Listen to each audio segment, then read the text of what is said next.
Welcome to Diagnosing Dx, the podcast giving diagnostics the platform it deserves. While therapeutics and devices often take centre stage, diagnostics is the engine driving precision medicine. I'm your host, David Philby, and each week we spotlight the innovators, breakthroughs, and real-world challenges shaping the future of DX.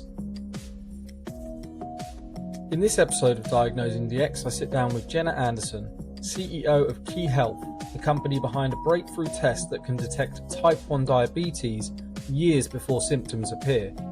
We discuss how that innovation could transform preventative healthcare and how KiHealth plans to go beyond diabetes, building a full suite of diagnostics that empower people to detect and act on disease early. Hi, Jenna. Welcome to the show. How are you today? I am doing well. How are you, David? I'm very good. Thank you. Very good. Enjoying the hot, humid Florida fall, I assume. I'm so ready for boot weather, but it doesn't look like it's coming anytime soon. Nobody will want to hear this, but I just did my winter-summer clothes swap from my storage, so it's always something to look forward to. I think we may be a few months away from that. I'm still in flip-flop weather, so maybe closer to December. Yeah, okay. Testing times when you have to do that in September at my end, but there we go. Yeah, thank you for joining the show. We actually great timing for the show. I'm really excited because when we talked previously, not only about the product and the purpose, which is awesome, I'm excited to get into that, but also you've had some really exciting news recently, so this feels like great timing. Before we get into all the exciting stuff that's going on with yourself and KiHealth, if you could give us an introduction to you, your background, your career, and who you are. Yeah, Jenna Anderson. I'm the CEO of KiHealth. I have had the pleasure of being in the healthcare arena now for my gosh, about 20 years. When you say that, you realize how old you are. I've worked on all sides of the business. I actually started out on the ad agency side on Madison Avenue in New York when that's where it was. Have worked for numerous corporations, Allergan, AbbVie, as well as close to a dozen startups. So that's truly my passion. But I would say the most exciting startup I've had the pleasure of working in is the one I'm in now. Wow.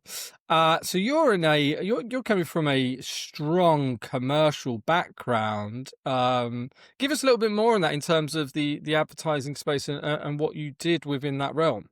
Yeah. So yes, my full background is predominantly in commercializing products. I tell people I'm very good at taking a great idea and bringing it to market and finding the right customer fit.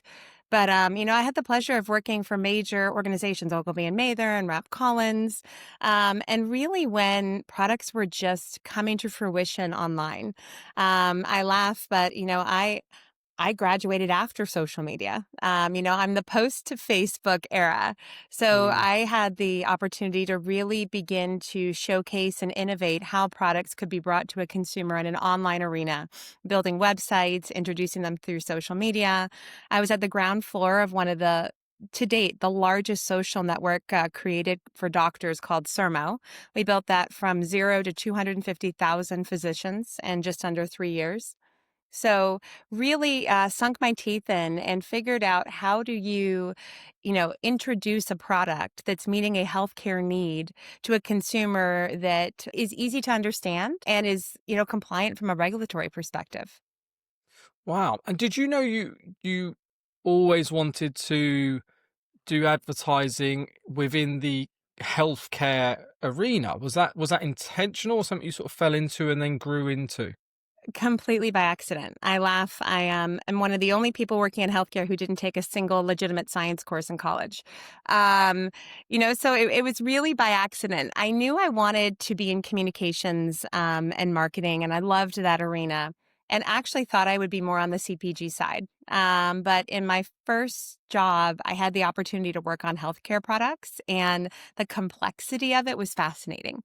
Not to diminish CPG advertisers or marketers at all, but there's a huge difference between marketing a can of Pepsi that may be detrimental to somebody's health and bringing them and showcasing a product that could transform their health. And so I fell in love and really enjoyed the opportunity of taking novel products to market that were really complex in nature and figuring out how to simplify them and communicate them in a way that somebody could receive it. Yeah, interesting. Do you feel the healthcare industry and advertising, communications, marketing, is it at the forefront of those disciplines, or does it lag behind compared to other industries? Oh my gosh, healthcare is always behind in all arenas. In fact, I'd say, the most relevant one today is healthcare is far behind in AI. So if you look at most industries, they've adopted AI in a multitude of ways. Healthcare is just now starting to figure out how to dip their toe in the water to adopt AI either into the framework of operations or into how they communicate with customers. So healthcare is always behind. And a lot of that is because it's highly regulated. So Mm, there's a lot of fear around adopting new novel ways of communicating a highly regulated industry to a consumer. And I also think you've got to have respect that, there's this yin and yang when you're talking about advertising a product to a consumer for a healthcare condition and making sure that you're doing it in a way in which you're not overreaching. You're not trying to bring customers into your product that are not the right fit or get in the way of that patient physician relationship. But I think mm, the one thing that has really shifted that industry is COVID. I talk about this all the time.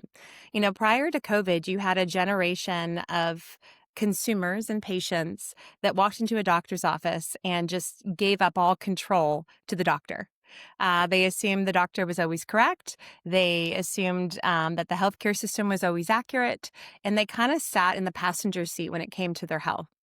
And I think during COVID, you saw a lot of individuals wake up and go, well, maybe I should be in the driver's seat. Maybe I should take more control over my health. Maybe I should ask more questions. Maybe I should question authority more so than I did before.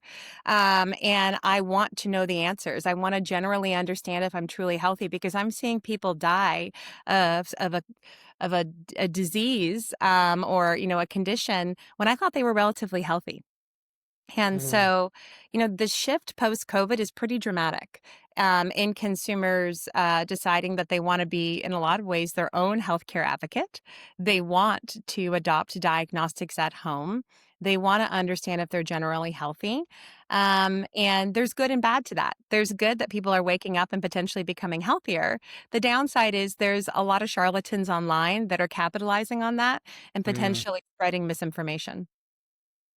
Yeah, interesting. In the eyes of a marketer, is that a positive swing or not, that people want to be or have more control on the information they're consuming and then making decisions based on that? Is that a positive? I mean, I feel like that would be a positive, but there's It absolutely is. I think it forces most marketers to ensure that they are being authentic and Mhm, honest, because they can be fact checked. People want yeah. to know. They want to know the you behind the business. I had a customer early on when we launched write a note and saying, "I don't know enough about you," and it was eye opening because I said, we think we're telling a lot about our company, but they want to know more. They want to know the people behind the company. They want to know the longevity and the science and the story. So I think as a marketer, we really have to be authentic and open the kimono and tell individuals everything about who we are, where we came from, why we're doing what we're doing, and what the end benefit to them will be for choosing our product over a competitor. The challenge for a marketer is there's a lot of noise. Mm. 20 years ago when I went to market a product, it was pretty easy. You picked a channel, you paid to advertise in that channel and you were guaranteed eyeballs. Nowadays, when you go online, say to Facebook or Instagram or TikTok, it's much more challenging to get eyeballs because you're competing with a lot more noise in the space, of which only a fraction of them are authentic, high quality products. That's so interesting, isn't it? When you think to what you said initially around the balance between um overreaching, which ultimately is people just selling and selling Uh-huh. and selling, versus what I would call educating, that this product exists for this reason and this purpose, and trying to get that in front of the right people. The move we've now seen post COVID is the wild west of anybody could sell overnight on a TikTok, see it go viral in front of the, and people are buying things online just self-prescribed because they put something, they've Googled if this would be good Well, for and them. there may be no regulation. So they may be getting products that are not regulated in any way. You have no idea if the ingredients they're stating are actually in that product, where that product was manufactured. If it's not coming from the US, that should be concerning, especially if it's a healthcare oriented product. Everything we do is manufactured, distributed, beginning to end, analyzed in the US.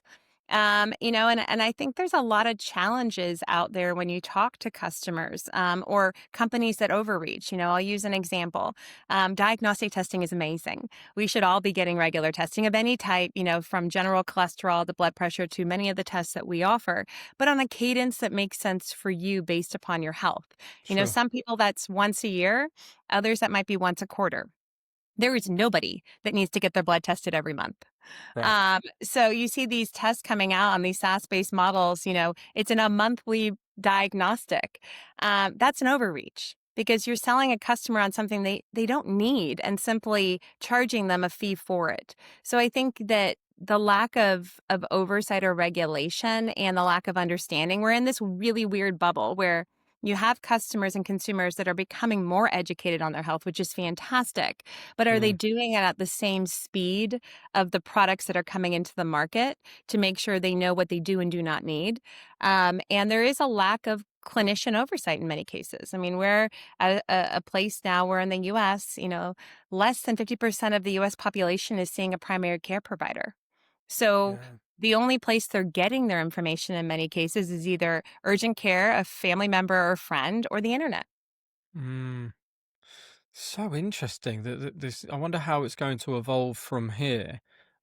You mentioned you've been involved in tens of startups. What was your role within those sort of startups, and what were you doing for them, and how did that progress into your current role with KiHealth?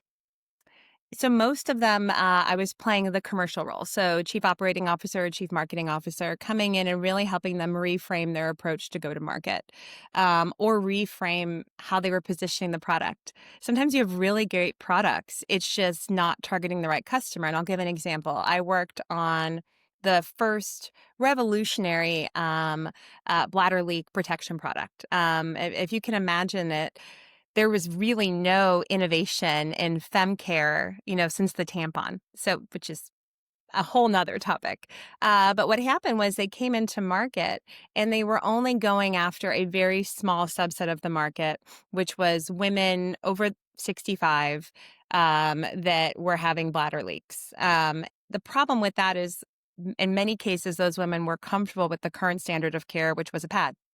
It was easy. They were used to it. They weren't wearing tight fitting clothes where they needed something that was less obvious and more internal versus being external in the sense of a pad. We completely reframed and positioned that business to focus on a younger demographic. There's a large amount of women post having children that deal with bladder leaks, but they're wearing yoga pants or they don't want to wear a Mm, bulk pad. So, a lot of times when I come in, it's also just reframing positioning and figuring out the best target customer for a product.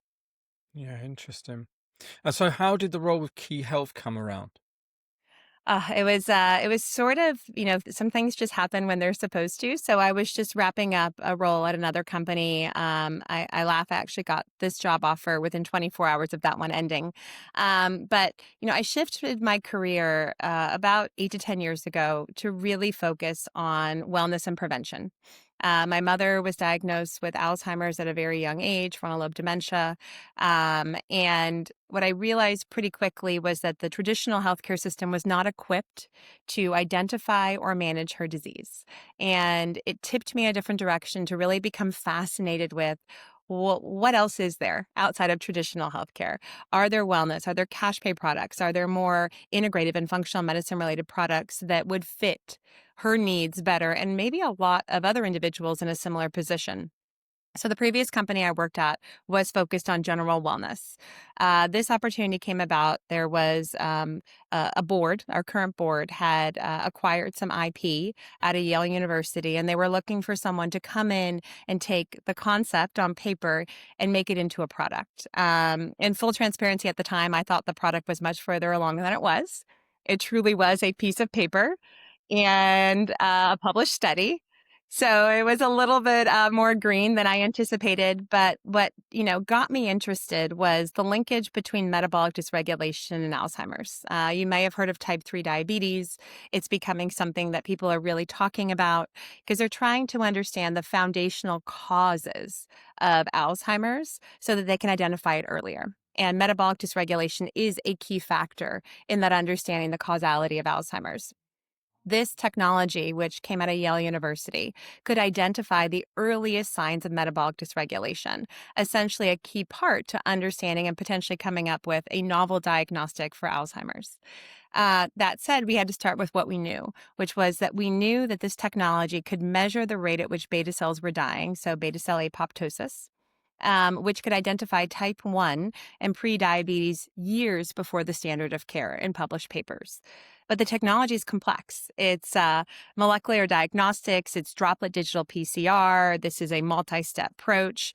So when we came into the venture, again, sometimes it's good to be a little naive. I came in and said, okay, well, let's just find a lab partner. Let's validate the technology in a commercial clinical lab.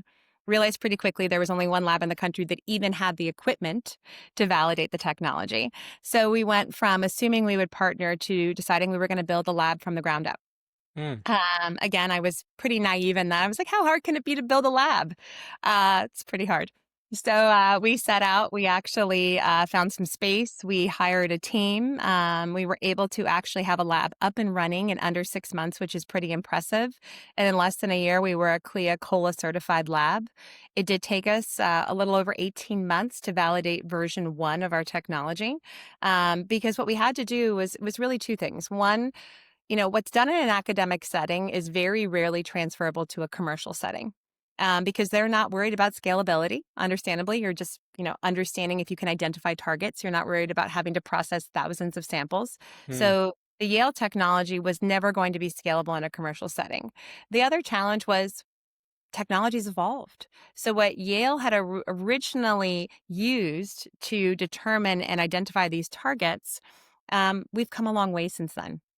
So we were able to validate what Yale could do, but we realized pretty quickly we needed to dramatically improve upon that. We needed to improve the sensitivity, improve the specificity, and improve the commercial viability. So we have an amazing R&D team, and I tell people I'm like the biggest thing I've done since joining this company is hire talent, because if you don't have the right talent in the right positions, you're never going to get from initial concept to a commercially viable product. So we actually completed the validation on V2 of our technology in Q1 of this year. We were able to get a greater than 85% sensitivity, which is impressive, and we think will be over 90% in V3. And it's the first time that anybody has been able to commercially validate a beta cell apoptosis assay, which is really impressive. I give people a bit of backstory on that. We've all known for a long time that measuring the rate at which beta cells are dying is crucial to understanding progression of diabetes and type 1 and prediabetes. In fact, if you can identify that at scale, you can prevent a child from ever having DKA because you'll identify type 1 diabetes in stage 1 or stage 2 versus when most are diagnosed, which is stage 3. The challenge is before our assay, our blood test, the only way to do that was with a biopsy. So Right. you're not going to get broad scale people lining up and saying, give me a biopsy.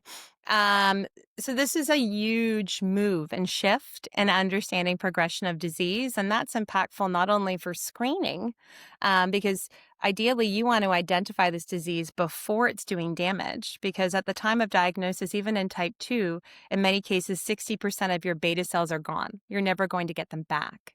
But the reason it's really impactful on the other side is there's multiple drugs in development, endocrine-based drugs, immunotherapies for type 1. We're an incredible endpoint to determine effectiveness of those therapies. So not only can we help with screening, but we can help with progressing drug development. Wow.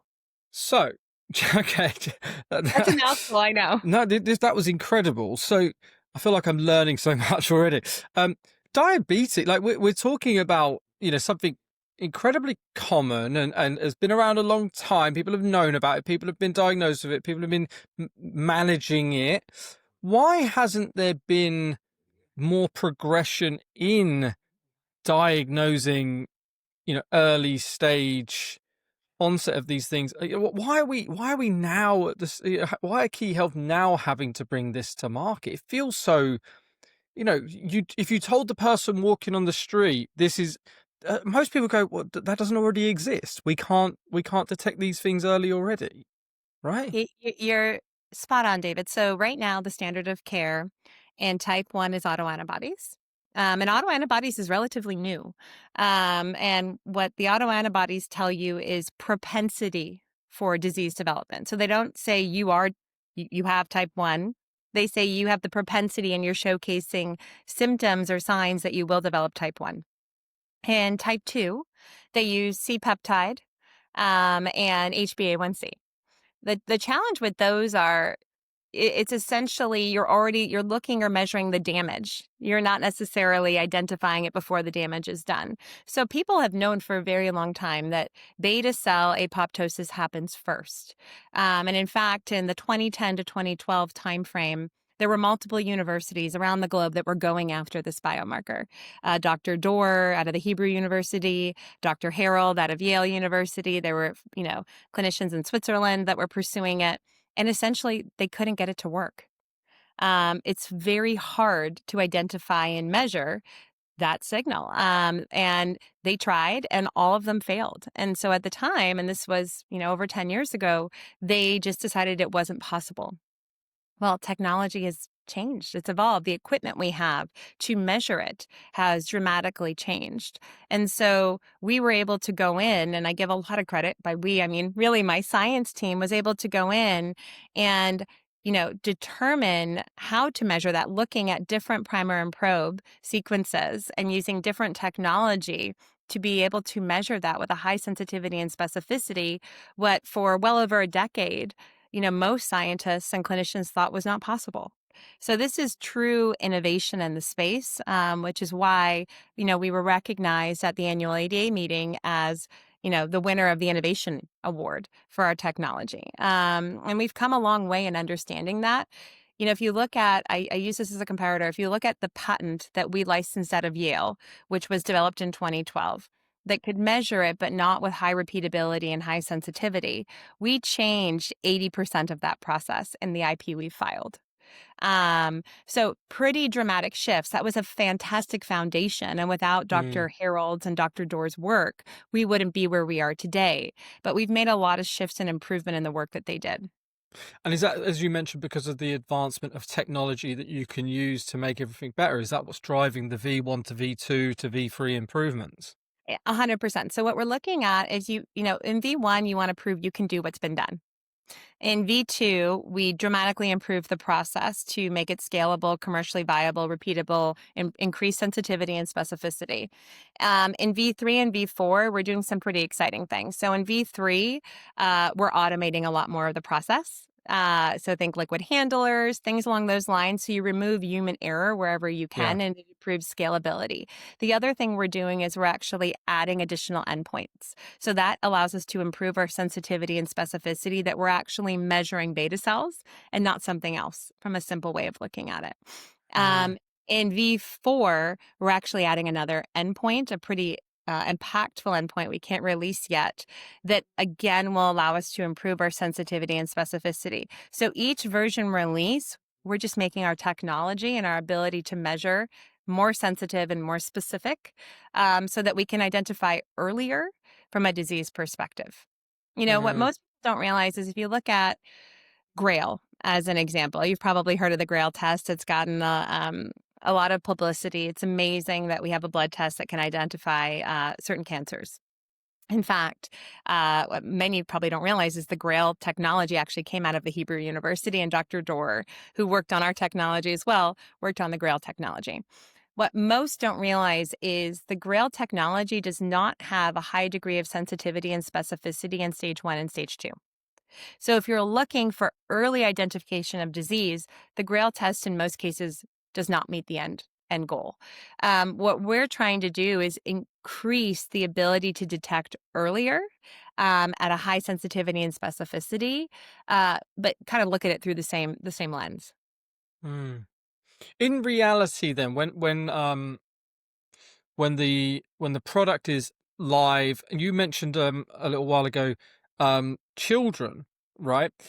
In the reality of when people are going to be tested, how does it actually play a part in people's lives? When is this going to be something that's prompted, or in guidelines? Where will it be used, at what age, or what, in reaction to what? The end goal, if we fast forward, because things take time. If Yeah, I had a crystal ball and I looked forward 7 to 10 years, my goal would be, newborn to 2-year-old screening, everybody would be screened for type 1. really. That would be my goal. Yeah, We're not there yet, and full transparency. But ideally, even right now, and this type of guidance takes a lot of time. So I tell people, you can have a great idea, you can have an incredible technology that could transform lives, but you have to go over numerous roadblocks. So you have to get FDA approved. We'll be submitting to the FDA next year. Even though I'm an LDT and I can sell in every state in the US today but New York, in order for me to get broad reimbursement, and frankly, as a mother of 3 children, I understand that, most parents want a regulatory body to bless a technology, even if yeah. there's no safety risk. So we're submitting to the FDA next year. We're submitting for a type 1 adolescent indication. Post FDA approval, we then have to go to Medicare and Medicaid and ask them to cover us.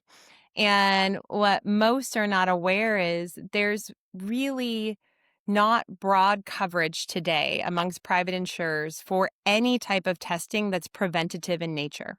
In fact, many of them don't even know how to cover it. I've met with Blue Cross and Blue Shield, United Healthcare.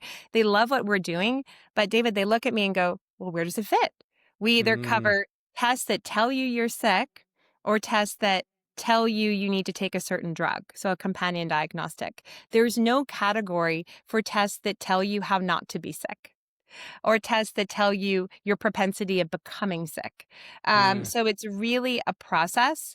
Ideally, the easiest route for us to get broad coverage so that every parent could go and get this for their child would be the U.S. Preventative Task Force.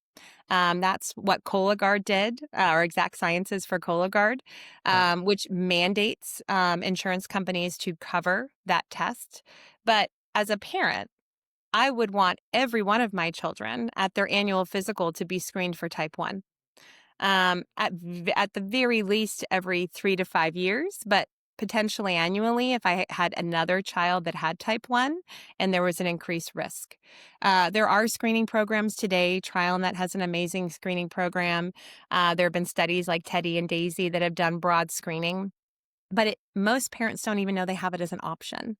And I'm sure you can imagine, as a parent, I have 3 daughters. If I could know that my child was developing type 1 diabetes in stage 1 or stage 2, where I could intervene with a therapy like deplizumab that Sanofi has and potentially give my child 7 to 10 healthy years back, I mean, what parent wouldn't do that? 100%. But the challenge is most don't know that they can. And I think there's a huge education gap when it comes Yeah. to type 1 diabetes, and helping parents understand the risk profile and also type 2. Um, you're seeing a larger degree of adolescents developing type 2 diabetes due to environmental factors, diet, a multitude of things. I think as a society, we want to get in front of these diseases. We want to prevent the damage to our children. And to do that, we need better screening tools, and we need those screening tools to be covered.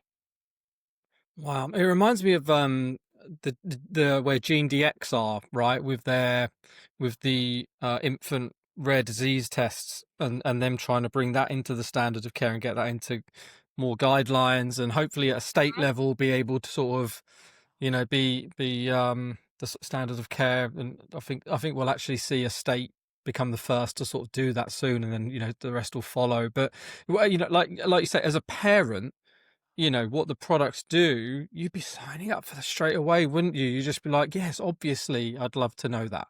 Or, I mean, I think you even stair step it. I think as a society, obviously for children, things should be covered. We should take care of our kids. Yeah. And that we should just feel that way. But with adults, it's a little different. But, ideally, we get to the point where all of this preventative screening is covered for adolescents so that we can do our very best as a society to keep them healthy for as long as possible.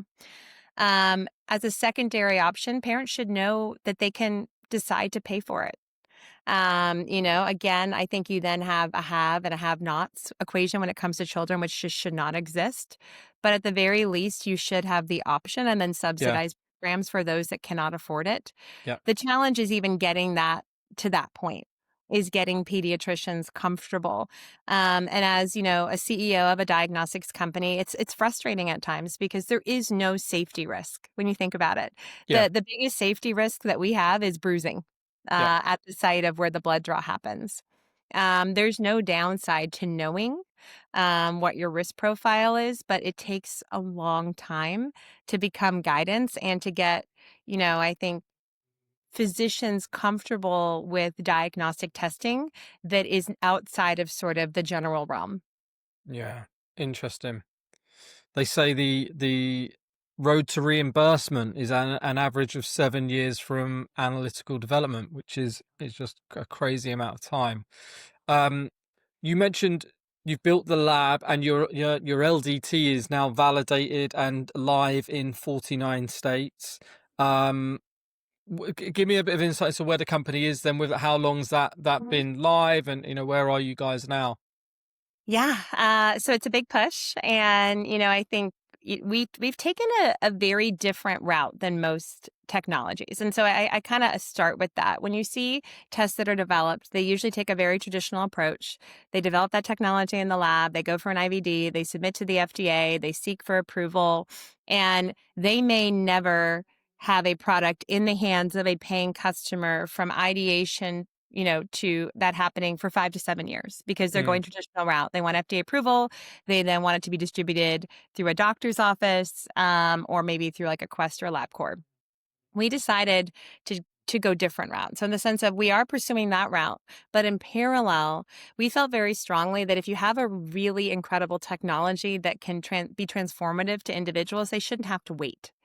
yeah. So our technology is available now in retail pharmacy. We're contracted with two of the top three major distributors to sell our tests on shelves to customers. Mm, Cash pay, FSA, HSA eligible though. So if you have those dollars, you can use them towards our technology. We are also selling through integrative and functional medicine clinicians. We're selling online. You can buy it on Amazon. You can buy it at Walmart. We really wanted to get our tests into the hands of consumers and not make them wait. As a consumer that's watched a loved one suffer with a condition that I truly believe was preventable, if only there was better technology and better testing available sooner. I wanted to be a part of the solution, not a part of the problem. mm. Um, and I feel strongly that all of our technologies, we will parallel path in seeking approval and broad reimbursement, but we will not delay them getting into the hands of customers once they're fully validated. Do you feel like, as the CEO of the company and with the background you have, is it now at a stage that actually your skill set and the bits you've enjoyed in your career are now being utilized the most? Because obviously that validation period must have been, so very different, right? And so is it now at a point where you're like, okay, great, now I get to really do what I do best and bring this product to market? 100%. And it's something I'm so passionate about. Right. I've been directly affected in a multitude of ways. I mean, the other rationale, and we have other products in our pipeline that we didn't create, but that we bring to market in combination, one of those being a gut health test. And I talk to people, I'm like, the reason we have a gut health test is because I've suffered personally the repercussions of not having easy access to gut health screening. My youngest daughter, and this is just so frustrating. She at 18 months had eczema over her entire body. As you can imagine, child covered in a rash that's painful, Yeah. and we had no history of eczema in our family. It was unexplained. I took her to 8 different clinicians to try and figure out a solution, and the only solution that they recommended at that time was steroids, and I was not going to put my 18-month-old on a long-term steroid. So I finally found an integrative ped who said, "Hey, have you tested her gut?" And I'm like, "Well, I've done every test. Let's try a gut health test." Mind you, I had to find an integrative pediatrician. I could only get the technology through her, and it was cash pay, and it was a few $100s. We did the gut health test, and it turned out she had a parasite. And she'd likely had that parasite for 3, 4 months. It had wreaked havoc on her gut. So she was having an inflammatory reaction to everything. Everything she ate was causing inflammation. Um, we did an anti-parasitic 6 days, and within a month, her eczema was gone. She hasn't had eczema in 4 years. Um, Wow. and the sad thing is, she probably, if not treated, would have developed an autoimmune condition. She would have had leaky gut.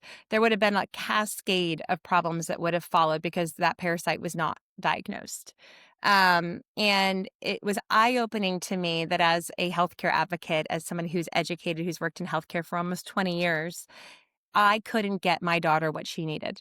Mm, And so we now carry, as part of our line of preventive diagnostics, two of the most comprehensive gut health tests direct to consumer without a prescription through our channel. And that was really a personal passion to remove the barriers to access so that parents, individuals, anybody who wants to know, which we should all be testing our gut every year, what's going on in our gut where there are more neurons in our brain. You don't have to go through the red tape. You don't have to find that mm. needle in a haystack clinician. You don't have to go to that doctor's office. You don't have to go through all of these things. You can go online, you can collect from home, and within 14 days, you can know what's going on in your gut comprehensively, including knowing every known parasite in your gut. Wow. And do you see, is that the way you see KiHealth going in terms of adding more lines of preventative health diagnostics and prognostics? We will have a full line, but everything we bring into our market needs to be innovative in nature. And it needs to be identifying something that has a treatment. What we don't want to Mm, do is tell you you're sick, David, and there's nothing you can do about it. yeah. That doesn't get people going. Our goal is to identify the earliest signs of disease development when you can take action and prevent consequences. That is the whole goal of our test. So, behind our diabetes test in development, we have a technology or a test for pancreatic cancer. Our goal is stage 1 and stage 2. It's the most deadly cancer, and oftentimes because it's diagnosed too late. Mm. Also in our pipeline, we are working on the first early diagnostic test for Alzheimer's. We are not looking at genetic markers. We are looking at biological markers that you are actually developing disease. We are also currently looking at the potential for an MS diagnostic. So, really looking at chronic conditions where we believe we can have impact. That's super interesting. And no Me Too products, just to add them to the range. It's all about innovation. It's all about innovation. Yeah. There are plenty of companies in the space that are doing very generic testing, Yeah. and there is a space for that. Sure. You're looking at basic inflammation biomarkers, vitamin markers, things along those lines. We want to go much deeper. Our tests are more complex in nature, and because of that, they are more expensive. Yeah. And you've recently had some really exciting news. Do you want to sort of give us an insight into that and what that means for the company? Yeah, we just closed on our seed round. Very excited to announce that we were actually oversubscribed in that round, and in this market, that's quite a feat. So Massive. pretty Congratulations just for proud. that. I mean, yeah. It's not the easiest market to raise capital right now. And that capital really helps propel the business forward towards a lot of the R&D work we have under our belt. We have 5 IRB studies underway with major universities across the country. It's supporting that research, also supporting our commercial launch into market to make our products more accessible for consumers. And, our mission is accessibility and affordability. So it's really important to us too that we come at a price point that you can afford it. Yeah. Most people cannot afford a $500 test. So we really try to keep our tests at or below $200 so the average consumer can afford them. And so it gives us the ability to scale in commercial, also to build our research engine. We will likely raise a Series A the end of next year. That will be post our first FDA approval, and we'll have readouts from 2 additional indications at that time. Wow. What an exciting point of the journey. Are you enjoying it at the moment? This, not every founder and CEO that enjoy this, but is this an enjoyable moment in the company? It is. I tell people because everybody thinks the CEO role is glamorous. And I joke there should be a podcast just on debunking the glamour of being a Yeah, CEO yeah. because it's the least glamorous job.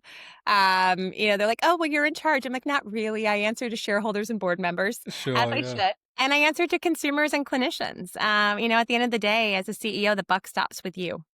You have to ensure that you have high quality, great products that you put into market at a cost effective manner for the business and that you're continually growing and hitting your endpoints.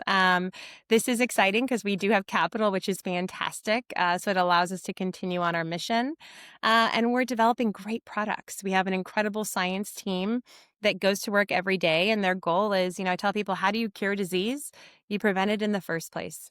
I think in the large spectrum of things in the healthcare ecosystem, we've continually looked in the wrong place. We've focused so much time and energy and capital on developing drugs, but we've really stopped looking at the root cause of disease. Where is that disease starting? And Mhm. how do we get there and identify that disease before it's done damage, before anybody needs those therapeutics, and you can keep them healthier for longer? Yeah, super interesting. It's fascinating talking to you about not just the the current product that you're bringing to market now, but the vision of the company and how there's specific unmet needs that you want to solve.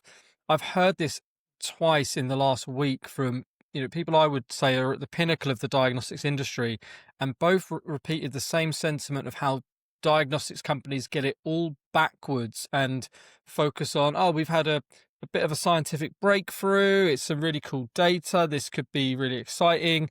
Let's build a company without ever thinking, well, what is the unmet need? And do people actually need that in their lives? Or do, clinical workflows actually benefit from it? And that's where a lot of these companies get it wrong. It feels like you're at this point now where the vision is leading sort of every decision and investment. And there's a need for, better preventative healthcare and technology in certain fields, and you guys are trying to tackle that. That's where, for me, I think companies get really exciting. That I just want to root for them and I want to see them thrive. Well, I mean, I think, David, everybody, if when you get to a certain point in life, hopefully, at least by the time you're my age, you're thinking about, what is your legacy? When we all leave this earth, what impact did you have on changing the world and making it better? Mm, Obviously, I always say my children are a huge part of my legacy. They're going to be walking embodiments of how good of a parent I was. But when you think about why I show up at work every day, my legacy is to transform the healthcare industry by shifting the focus to root cause understanding of disease and having technologies get into the hands of consumers that empower them to take action. If one other family doesn't go through what we went through with my mom, that's a mm, life well lived. And if I knew then what I know now, I truly believe that I could have prevented a lot of what she went through. But yeah, the technology didn't exist. So, I wake up every day and I think, how do I get better testing into the hands of consumers so they feel empowered to make the best healthcare decisions for themselves and their families? that's awesome. Having just been through a successful seed round as the CEO of a company, which is awesome. You can put that on your resume now. Not many people can say that at the moment. What's your outlook on objectively the diagnostics industry and the landscape we're in? Diagnostics are, they're at a huge pivotal point. It's transformative, it's exciting. I think there's a huge, probably much too large of an emphasis on AI in diagnostics. Mm, For every blood-based diagnostic, there's 25 AI diagnostics. And I think that the industry is missing the mark there a bit. I think AI should be used to quantify, personalize, make blood-based technologies more predictive in nature. They should not be the technology themselves. And there's no moat there, and that's kind of the case I make to a lot of investors, VCs. I have a moat. I have pretty substantive IP, and I have a technology and know-how that others can't compete with. AI can be knocked off. AI is a component of what we do. It allows us to be much more accurate and predictive in nature of onset of disease, but it is not the secret sauce. mm, And so I'm hopeful that you're going to see more innovation and more collaboration with diagnostics. I'm having a conversation with a company next week that's developing a pretty novel Alzheimer's drug. That's the type of strategic partnerships we want to have, where we can say, okay, you're developing this incredible drug. How can we come alongside you and help you get from ideation to a commercially viable product, hopefully faster, because we're able to give you data on performance of that drug to move the needle. So, I think the diagnostics engine is moving. It's exciting. I don't know that it will ever get the enthusiasm or funding as the therapeutics do, because we're not Sure. considered unicorns. But I always joke they won't exist without us. So you should think about putting I some agree. dollars here. But it is a really cool industry. I am excited to be here. I think we're at the right side of the healthcare environment, Yeah. and looking forward to the future. That was awesome. Jenna, thank you so much for coming on and sharing your own background and insights into KiHealth, which just feels like a company and a vision and purpose that everyone in diagnostics should be getting behind and rooting for. And that's what I love about the diagnostics industry. Sometimes we live in the shadow, but actually we do tend to root for each other for the purpose and impact that these companies and products can make. And KiHealth certainly falls, should fall within that. But honestly, thank you so much for taking the time to tell the story, and good luck with all these incredible milestones you have coming up. Oh, well, David, thank you so much for having me on and giving me a platform to share what we're doing, and keep up the good work on identifying and sharing all the work that's going on in the diagnostics industry. Thank you, Jenna.